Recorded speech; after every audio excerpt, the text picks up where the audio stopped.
الرحیم السلام علیکم۔ سپریم کورٹ سے میں ہوں ابرار حسین استوری اور میرے ساتھ سپریم کورٹ کے سینئر صحافی راجہ بشاد صاحب موجود ہیں اور سینئر پترکار ہیں۔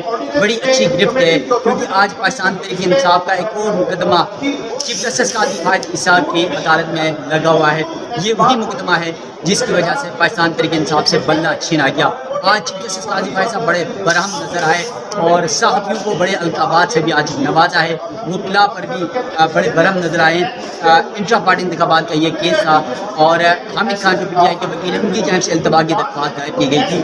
تو آج سماعت کے دوران کیا کچھ ہوا اور پھر مستقبل میں کیا کچھ ہونے جا رہا ہے۔ قاضی فاہد صاحب 25 تو ریٹائر ہو رہے ہیں، اس سے پہلے کیا وہ بڑے بڑے جو ٹاسک یا بڑے بڑے مقدمات ہیں وہ نمٹا کے جانا چاہ رہے ہیں۔ سب یہ بتائیں گا آج اس بات میں کیا ہوا رہے گا۔ تو پھر قاضی صاحب کی جانب سے جو آج برہمی کے اظہار کیا گیا پی ٹی آئی کے مطلع پیش نہیں ہوئے تو چند دن سے مطلع ویسے بھی پیش نہیں ہوئے، شاید لگتا ہے ان کو فاہد صاحب کے ریٹائرمنٹ کے بعد ہی کیس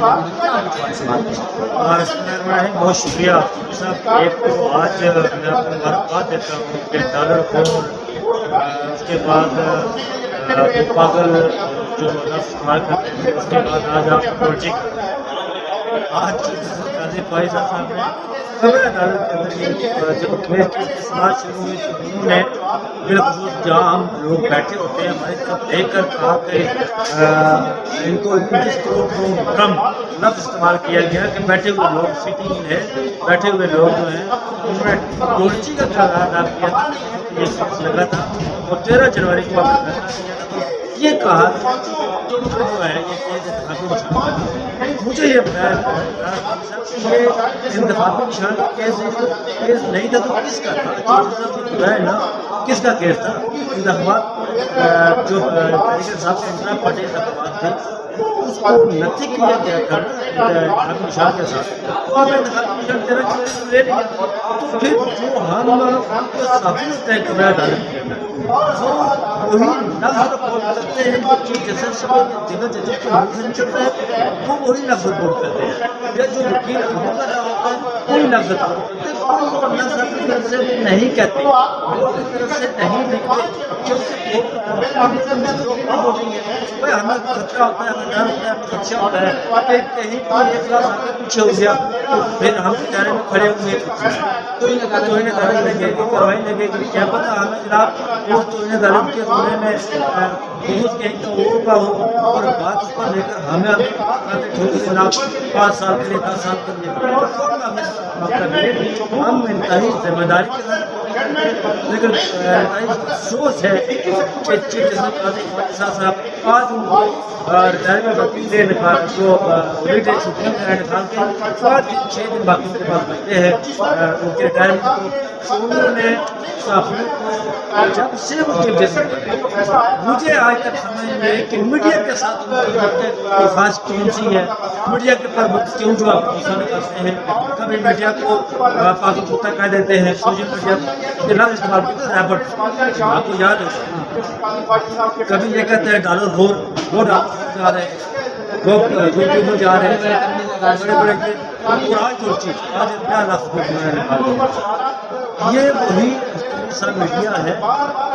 چیف جسٹس قاضی فاہد صاحب کو یاد ہوگا کہ جس وقت آپ کا ریفرنس ہوا تھا تو آپ رات کے اندھیروں میں پھر یہ مجھے سچ بولنا پڑے گا نا، رات کے اندھیروں میں چھپ چھپا کر جو ہے وہ صحافیوں جا کر ملتے تھے، وہ کیا کرتے تھے اسی میڈیا کا ساتھ آپ نے لیا، اسی میڈیا کے بارے ہونے پر آپ دوبارہ آپ وہی ایسے دور دے وہی جاتے ہیں جن اس کو جی کہہ رہے ہیں۔ اجی صاحب آپ بتا رہے تھے اچھا میں یہ کہہ رہا تھا کہ یہ وہی جس طرح آپ بتا رہے تھے کہ جب آپ ان کے خلاف ریفرنس دائر ہوا تھا تو اسی میڈیا کا سہارا لیا گیا۔ آپ نے یہ بھی کہا کہ اگر میڈیا نہ ہوتا تو میں جنگ جیتنا سکتا جیتنا پاتا، میں نے یہ سارے جنگ میڈیا کے بل پر جیتی ہیں۔ لیکن جب آپ چیف جسٹس بنے ہیں تو آپ کو پھر وہ تمام چیزیں جو آپ جسٹس کے عہدے پر تھے اس وقت وہ تمام چیزیں آپ کو بھول گئی، وہ آزادی اظہار بھی بھول کے آپ کو وہ بنیادی انسانی حقوق کی باتیں کرنے والے جسٹس فاہد صاحب جب چیف جسٹس بنے تو ساری باتیں بھول گئے۔ ایسا مجھے آج تک اس کی سمجھ نہیں آئی ہے۔ اور پھر انہوں نے کہا جی کہ احمد خان نے جو التوا کی درخواست ہے کہ یہ پہلی بار ہوا ہے کہ ہمارے سامنے التوا کی درخواست میں ثانی میں تو چلتے ہی درخواست دائر کی جاتی ہے، لیکن یہ پہلی بار ہوا ہے کہ اتباع کی درخواست دائر ہوئی ہے. اب دیکھیں دوبارہ انتخابات جب ہوئے مارچ کو، میرے خیال میں 2 مارچ کو ہوئے جو عمر اسبابر کے وکیل نے عدالت کو بتایا، تو وہاں پر وہی جسٹس مسرت علی نے کہا کہ انتخابات ہو گئے تو پھر یہ درخواست دائر کرنے کا کیا مقصد تھا جی؟ درخواست تو پہلے دائر کی گئی تھی نا، یہ بعد میں انتخابات انہوں نے کروائے نا. لیکن میں سوچ رہا تھا کہ شاید اب وہ آج پھر چمکنے کی بات کر دیں، کیونکہ آپ کو پتہ ہے کہ کیا پارٹی انتخابات ہوئے تھے بار بار پوچھتی تھی کیا یہ کیا چمکڑی میں انتخابات کیوں کرنا، لیکن آج انہوں نے چمکڑی کے انتخابات کا ذکر نہیں کیا. لیکن آج چیف جسٹس صاحب نے یہ کہا کہ میں احمد خان کی وجہ سے التوا نہیں دے رہا ہوں، التوا کی درخواست نصرت کرتا ہوں. میں نے کہا انصاف کے تقاضوں کو پورا کرتے ہوئے التوا دیتا ہوں.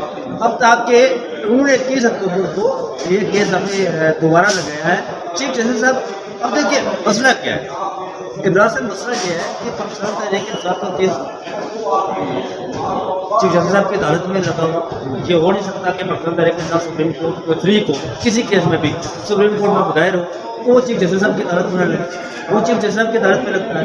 پھر جو پاکستان تحریک انصاف کے اوپوننٹ وکیل ہوتا ہے نا، جو بھی اس میں وکیل نہیں بولتا ہے، پھر چیف جسٹس قاضی بھائی صاحب رائے دیتے ہیں، وہ رائے دیتے ہیں، وہ قاضی بھائی صاحب اسٹیٹمنٹ کا رائے لیتے ہیں، وہ دوسرا وکیل کھڑا رہتا ہے، وہ کہتا ہے کہ ٹھیک ہے جی کہ وہ بولے. آج بھی آپ کو ایسا لگا کہ وہ اکبر اسبابر کے وکیل کو اکبر نہیں، وہ بات اگر شروع ہوتا تو شاید وہ اس وقت وکیل ہوتا، لیکن وہ اکبر اسبابر کے وکیل گئے تو انہوں نے بتایا تو وہ بات ختم ہو گئی. اگر دوسری طرف سے ہوتا تو انہوں نے ہاں یہ بات بھی انہوں نے کی نا یار. دیکھیے جب انتخابی کیس کی سماعت ہو رہی تھی تو 7 وکیل تھے پاکستان تحریک انصاف کے، اور آج مجھے کوئی وکیل نظر نہیں آ رہا ہے. ان کی مرضی تھی تو وکیل سامنے ہوتا نا، تو پھر وہ جس طرح ان کی ایک افراد طبع ہے وہ ایسے ہی کرتے ہیں، پھر وہ رگڑا لگاتے ہیں. لیکن انہوں نے آج پھر جو ہے نا تو میڈیا پر اپنا غصہ نکالا ہے. وہ میڈیا کا ہماری طرف دیکھ کر انہوں نے ڈولچی کرنا، بھائی ڈولچی آپ ڈولچی ہے، آپ ڈولچی ہے، آپ کو دیکھ کر انہوں نے کہا کہ ڈولچی یہاں بیٹھے آپ بھی شامل ہیں. کیا کریں آپ، کبھی دارو کھول کہتے ہیں، کبھی کچھ کہتے ہیں. تو دیکھیں ویسے قاضی صاحب آپس کی بات ہے، قاضی صاحب کی یہ باتیں، یہ دلائل، یہ التوا، یہ سماعتیں، یہ فیصلے، ہر چیز پہ ہم سوالات ضرور اٹھاتے ہیں. کیا پاکستان تحریک انصاف کے واقعی اتنے مقرر ہونے کے باوجود پیش نہیں ہوئے؟ حامد خان صاحب کی جگہ مصروفیت ہو سکتی ہے، ویسٹر گوہری نہیں ہوئے، نیاز دیگر مقرر 7 مقرر میں کوئی تو پیش ہوتا ہے. ابراز پولیس سے بات کی ہے اصل میں چیف جسٹس قاضی بھائی صاحب وہ ان کے ریٹائرمنٹ کا میں نے بتایا کہ 6 دن بس اتنے ہی لے پائے. تو اب اقرا یہ ہمیشہ یہ ہوتا ہے آ رہا ہے کا انٹرسٹ ختم ہو جاتا ہے. اب جس طرح انہوں نے پاکستان تحریک انصاف کو انصاف فراہم کیا چیف جسٹس قاضی بھائی صاحب نے، پھر وکیل کہتے ہیں کہ یار التوا دیا جائے، یہ ہم انصاف اور نہیں لینا چاہتے ہیں ان سے. مطلب یہ پاکستان تحریک انصاف نے یہ اسٹریٹجی اپنائی ہے کہ قاضی فیصلہ صاحب ریٹائر ہوں گے تو اس کے بعد پھر وہ کیسے انصاف جو ہے نا وہ اتنا انصاف میں پاکستان تحریک انصاف کو کیا کہ وہ کہتے ہیں بس حضور ہمارے لیے بہت ہو جائے گا، بات کھڑی کر دیں پاکستان تحریک انصاف کو، ہم اور انصاف آپ کو درخواستیں ظاہر کر چکے ہیں، اعتراضات اٹھا چکے ہیں. دیکھیے چیف جسٹس قاضی بھائی صاحب نے آج کہا کہ یہ جلد سماعت کے لیے درخواست جو ہے نا وہ غیر جرمی ہے. وہ حضور والا عمران خان نے تو 75 درخواستیں جلد سماعت کے لیے دائر کی. مجھے بتائیں انہوں نے 8 فروری کے جوڈیشل کمیشن کی درخواست دائر 1 سے مطلب 10ویں درخواست دائر کی. انہوں نے بنیادی نامہ نہایت میں کہ جوڈیشل کمیشن کے درخواست دائر وہ کہاں کی درخواست. یہ دیکھیے تعداد سے حصہ جو ہے نا یہ اگر اس پر میں تعداد میرے خیال میں کوئی یہ 400 سے 7 تک تعداد کی جا سکتی ہے. ہاں میں لکھوں گا انشاءاللہ اس پر کتاب کی کوشش کروں گا کہ میں لکھوں گا تعداد حصہ کے کس کے ساتھ موازنہ کریں گے؟ یار ماضی کے دیکھیں ماضی کے ججز سے موازنہ کرنے کی جو بات کیجیے تو وہ تو یہ سب سے اوپر والے لکھے مطلب ساری ریکارڈ ٹوٹ کے آگے دینا چاہتے ہیں. جسٹس منیر مولوی مشتاق، جسٹس سلیم خان، جسٹس ارشاد اسلم، جس نے ماشاء اللہ